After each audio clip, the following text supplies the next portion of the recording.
सिद्धि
नमः समय साराया स्वानि भूत्याच कासति शिशु भावाया सर्विभावान्तरिक्षिति गुरुः पान्तु नो नित्यम् ज्ञानी दर्शननायकः चारित्राणो गम्भीरा मुक्षिमार्गोपदेशिकः मुक्षिमार्गोपदेशिकः नासानिकवितेरितरिसि चलना हो जाए किसी विधि फिर से दर्शन पाना दुर्लभ हो जाए उत्तमार्थ प्रतिकर्मी करो में सर्वे दोष हर लो मेरा अंतिम मरण समाधि तुझी छत्र छाया दीवा माझी सिर राहो माझा अंतिम मरण समाधि तुझ द्वारे हो तुझ द्वारे हो बोलिए परम श्रद्धेय अनंतानंद सिद्ध परमेश जी भगवान दिवाली देवी के मंदिर जी के मूल नायक श्री नैमिनाथ भगवान की कल्याण कुलपत्रु चिंतामणि पार्षद भगवान की भारत की प्रथम तीर्थंकरादी ब्रह्मादिनाथ भगवान की श्री कन्नड़ श्री 24 तीर्थंकर भगवान की भगवान सत्सन्नायक श्री महावीर स्वामी की परम पूजनीय चेर मोहन श्री कुंद कुंद स्वामी जी महामुनि राज की परम पूजनीय चेर मोहन श्री उमा स्वामी जी महामुनि राज की वत्सल रत्नाकर चेर मोहन श्री विमल सागर जी महामुनि राज की परम पूजनीय चेर मोहन श्री भजन सागर जी महामुनि राज की दादा गुरु चेर मोहन श्री गणाचे श्री विराट सागर जी महामुनि राज की प्रातः स्मरणीय सारस्वत कविनय चक्रवर्ती एवं शिक्षा दीक्षा दाता मम आराध्य देवी आचार्य मोहन श्री विभो सागर जी गुरुदेव की परम पूजनीय आरिका मां श्री नंदीश्वरी माता जी की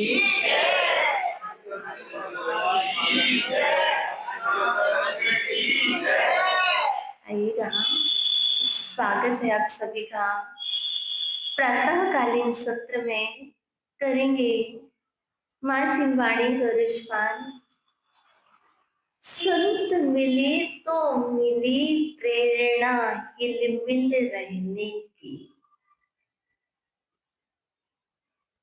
एक वेदी पर भगवान विराजमान है जो विहार नहीं करते हैं। यदि सुबह 6 बजे दर्शन करने के लिए आएंगे तब भी वेदी पर विराजित नेमिनाथ भगवान के दर्शन हीरापद मानसरोवर के जिनालय में होंगे। और यदि संध्याकालीन सत्र में 7 o'clock भी मंदिर जी में आओगे तो भी नेमिनाथ भगवान के जो दर्शन अभी प्रातःकालीन वेला में हुए हैं वही संध्याकालीन सत्र में भी होंगे। और वही दर्शन आज 17 फरवरी है और वही दर्शन 17 मार्च को भी होंगे, है ना। और 2026 में जो दर्शन हुए हैं वो 2027 में भी होंगे। लेकिन ये चलते फिरते तीर्थ हैं, ये चलते फिरते भगवान हैं। आज कहने के लिए आपको कहा जाएगा कि ये पूज्य माता श्री है। हाँ, माता जी ही तो भगवान बनेगी और माता जी ही तो महाराज जी बनेंगे कि नहीं। पर ये बात सिर्फ संत जब भी मिलते हैं तो कोई नया प्रकाश लाते हमारे जीवन। मात्र आपके नगर में संत नहीं आते हैं, आपके नगर में आकर के एक नया प्रकाश लाते हैं, आपके जीवन में कुछ परिवर्तन लाते हैं, अर्थात इनका दर्शन दुर्लभ होता है। क्यों दुर्लभ है? या तो आपको यहाँ से बताइए, वरुण पथ में माता जी विराजमान थे, कितने लोग गए थे दर्शन करने? वरुण पथ वालों से नहीं पूछ रही, हीरापद वालों। और वरुण पथ वालों से पूछ रही हूँ, कितने लोग हैं वरुण पथ से? अच्छा बताइए, हीरापद में माता जी विराजमान थी, कितने लोग आए थे? बात समझिएगा। अर्थात ये दर्शन बहुत दुर्लभ होते हैं। पूज्य माता जी से पूछिएगा कि माता जी हम कब मिले थे? सबसे पहली बार जब हमारी आरिका दीक्षा सम्मेश शिखर जी में हुई थी, तब पूज्य माता जी भी दीक्षा में थी और पूज्य माता जी ने हमारा केस लॉन्च किया था। अर्थात निहारिका में पूज्य गुरुदेव ने माता जी को बुलाया था, सभी माता जी लोग आए थे। 1-2 माता जी नहीं थे, बहुत सारे 60 से 65 साधु संत थे सम्मेश शिखर जी में। उसके बाद पहली बार वहां मिले। उसके बाद पुनः जयपुर में जब गुरुदेव 2019 में आए तो बरकत नगर में पुनः नंदीश्वरमती माता जी से मिलना हो गया। और पुनः जयपुर आए तब भी माता जी से मिलना हो गया। जो सोचा नहीं था वो हो गया। कैसे हो गया? यदि हम कथनचित कभी सोचे भी तब भी नहीं हो सकती, क्योंकि साधु का मिलना बड़ा दुर्लभ है, साथियों का मिलना बड़ा दुर्लभ है, क्योंकि 11 नंबर गाड़ी वाले होते हैं, ये पैदल चलते हैं, पग विहारी होते हैं। आप यान में बैठते 1 घंटे में पहुंच सकते हैं, आप वर्षों लग जाते हैं, इसकी भी कोई गारंटी नहीं कि पुनः दर्शन हो पाएंगे कि नहीं। तो मिलो तो ऐसे मिलो कि सिद्धालय में भी मिल पाए, और जो यहाँ नहीं मिल पाया वो सिद्धालय में कैसे मिलेगा? जो यहाँ एक साथ नहीं बैठ पाया वो समावसरण में कैसे बैठेगा? बहुत जल्दी है, पूजा करके जाना है, पहले पूजा करना है बाद में प्रवचन, बहुत जल्दी है। अर्थात प्रवचन भी एक पूजा है। क्या? प्रवचन भी एक पूजा है और पूजा भी एक प्रवचन है। समझने की आवश्यकता है। अर्थात जब जब पूज्य माँ नंदीश्वरमती माता जी मिली तो साक्षात समझना चाहिए कि नंदीश्वर। वैसे अष्टांगिका में लोगों ने सिद्धि चक्र विधान करना प्रारंभ कर दिया है, यदि उसमें भी यदि नंदीश्वर विधान करो तब भी आनंद होगा। क्यों? अर्थात कहने के लिए वह नंदीश्वर दीप वो 52 जिनालय और वो 52 जिस अकृत्रिम है जो कृत्रिम नहीं है, लेकिन ये माता जी हमारे लिए अकृत्रिम नहीं है, कृत्रिम है। एक कृत्रिम जिनालय है और नंदीश्वर मती माता जी कृत्रिम जिनालय और नंदीश्वर जीव के जिनालय अकृत्रिम जिनालय है। अर्थात एक कृत्रिम जिनालय ही तो एक अकृत्रिम जिनालय का रूप लेंगे। अर्थात हमें साधुओं साध्वियों के दर्शन जब हमारा पुण्य का तीव्र उदय आता है तब कहीं जाकर के प्राप्त होते हैं। अर्थात तुम्हें जितना आनंद है उससे कहीं बहुत ज्यादा आनंद मुझे है। क्यों? क्योंकि यूं कहा जाए तो विमल बाबा और सागर जी और दादा गुरु विराट सागर जी दोनों गुरु भाई थे। और जब दोनों गुरु भाई थे तो पूज्य गुरुदेव और माता जी भाई बहन हुए। और हमारे लिए तो ये बुआ कौन हुए? बताओ, बुआ माता जी हुई। कौन सी माता जी हुई? बुआ माता जी हुई। गुरु जी की बहन बुआ माता जी हुई। अर्थात हमें तो कहने के लिए, क्योंकि माँ चिन्वाणी ने मात्र इतना ही तो सिखाया है। आपकी भी 4 संतान कितने लोगों की है? कितने लोगों की? या तो किसी की भी 4 संतान नहीं है कोई। और भाई हम तो हमारा एक, और हम तो हमारे एक भी नहीं, 0। बताइए, सिर्फ एक ही हाथ खड़ा हो रहा, किसी दूसरे का हाथ खड़ा नहीं हो रहा कि 4 संतान। क्यों? अर्थात सिमट करके, या तो हम कहते हैं सभी से कह रहे हैं, एक संदेश कह रहे, या तो आप ब्रह्मचर्य व्रत ले लो। क्या?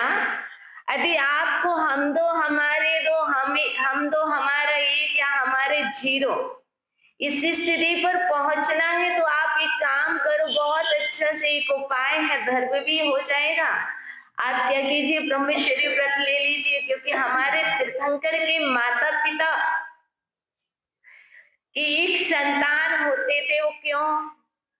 क्योंकि उनकी संतान आने के बाद वो ब्रह्मचर्य व्रत ले लेते थे। क्योंकि कल पंडित जी ने एक बात कही थी, तीर्थंकर भगवान के माता पिता होना बड़ा श्रेष्ठ है ना। कहा था भगवान की माँ बनना बहुत अच्छा है। तो मैं भी आपसे यही कह रही हूँ कि आप इससे फॉर बेटर तो ये है कि आप ब्रह्मचर्य व्रत ले लीजिए, ताकि आपको पाप को बंध ना होगा। अर्थात व्रत भी नहीं लेना है और पापों पर विराम भी नहीं रखना है। अर्थात तो इसमें पुण्य का बंध, कितनी भी पूजाएं कर लेना, कितने भी विधान कर लेना, कितने बड़े से बड़े आयोजन कर लेना, लेकिन आपका उद्देश्य पवित्र नहीं है, इसलिए वो फल भी प्राप्त नहीं हो रहा है। यदि एक, ठीक है, आज से ब्रह्मचर्य व्रत, आज एक ही झंडा, बस फिर बनो ना तीर्थंकर भगवान के माता पिता। अर्थात पहले से ही फिर सोचिएगा।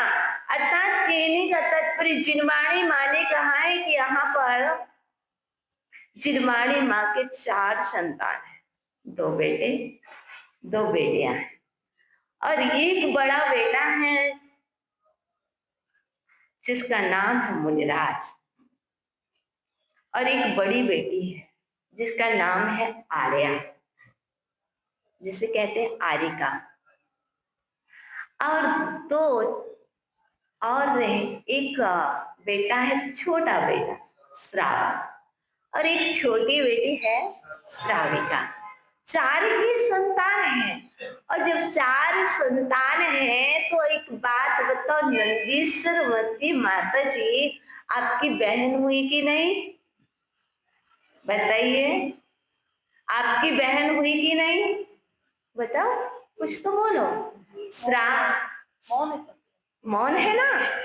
वो क्या ना, कल ना चतुर्दशी थी माता जी, कल ना चतुर्दशी थी, कल का ना उपवास है, हरि का त्याग था, एकासन था, उपवास था और उपवास था तो आज गले में ड्राइनेस आ रही है, इसलिए चुपचाप बैठे हुए हैं। अर्थात कहने का तात्पर्य है कि जब साधु और श्रावक के लिए माँ जिनवाणी ने अपनी संतान माना है और ये आरिका है और आप श्रावक हैं और श्राविका है, आप छोटे भाई हैं और छोटी बेटी हैं और ये बड़ी है, तो आपके बड़े बहन का नाता हुआ कि नहीं? हुए ना। जब बहन है तो इनकी इज्जत माँ नहीं होती है। जब माँ नहीं होती है तब बड़ी बहन और बड़ा बेटा जो कहता माता पिता का कर्तव्य निभाते हैं।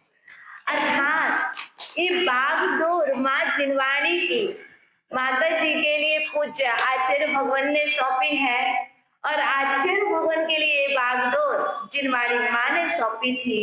अर्थात आपको इनका कहना मानना पड़ेगा। कैसे मानना पड़ेगा?